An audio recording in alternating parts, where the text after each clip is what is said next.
এই মুহূর্তে সবথেকে বড় খবর বাংলাদেশে হয়ে গেল হাই অ্যালার্ট জারি। আওয়ামী লীগ পথে নেমে বিক্ষোভ কর্মসূচি পালন করতে শুরু করেছে। আজ অর্থাৎ 14ই নভেম্বর থেকে 17ই নভেম্বর পর্যন্ত বাংলাদেশ জুড়ে লকডাউন অভিযান ঘোষণা করল আওয়ামী লীগ। আওয়ামী লীগের আহ্বান, সমাজের সর্বস্তরের মানুষ এই অভিযানে যোগ দিক। দাবি একটাই, অন্তর্বর্তী সরকারের প্রধান উপদেষ্টা মোহাম্মদ ইউনূসের পদত্যাগ। 2024 সালের আন্দোলনে শেখ হাসিনার বিরুদ্ধে মামলায় রায়দান যখন দোরগোড়ায়, 19শে নভেম্বর রায় ঘোষণা, ঠিক তখনই আওয়ামী লীগ একেবারে জোরদারে পথে নেমে পড়ল। ইতিমধ্যেই একাধিক বিস্ফোরণের খবর পাওয়া গিয়েছে ঢাকাসহ বাংলাদেশের বিভিন্ন জায়গায়। নামানো হয়েছে সেনা ও পুলিশ। এমনকি রাস্তায় পেট্রোল পাম্পগুলিতেও জ্বালানি বিক্রি আপাতত বন্ধ করে দেওয়া হয়েছে প্রশাসনের তরফে। আওয়ামী লীগের নেতা মহিবুল হাসান চৌধুরী জানিয়েছেন, ইউনূস সরকারের শাসনে বাংলাদেশের করুণ অবস্থায় মানুষের কাছে স্পষ্ট করে তুলে ধরতে এই লকডাউন।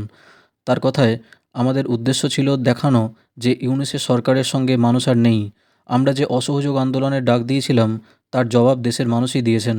শুধু ঢাকা নয়, দেশের নানা জায়গায় মানুষ ঘরে থাকছেন এবং এই বেআইনি দমনমূলক সরকারের সঙ্গে যুক্ত সব কিছুতেই বয়কট করেছেন।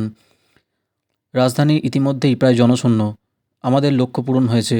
আমাদের বিরুদ্ধে অপপ্রচার চালাচ্ছিল আমরা নাকি হিংসা ছড়াবো, কিন্তু মানুষ শান্তিপূর্ণ এবং ব্যাপকভাবে সরকারি বয়কটে সামিল হয়ে তার জবাব দিয়েছে। স্বরাষ্ট্র উপদেষ্টা জাহাঙ্গীর আলম চৌধুরী সচিবালয়ে আইন শৃঙ্খলা কমিটির বৈঠক শেষে সাংবাদিকদের বলেন, আমরা টহল বাড়িয়েছি, গুরুত্বপূর্ণ সব জায়গায় নিরাপত্তা আরও মজবুত করা হয়েছে, রাস্তার ধারে জ্বালানি বিক্রিও বন্ধ করা হয়েছে। এখন দেখার বিষয় বাংলাদেশে আর কী কী ঘটতে চলেছে। ভিডিওটি ভালো লাগলে লাইক, শেয়ার, কমেন্ট করতে ভুলবেন না। ধন্যবাদ।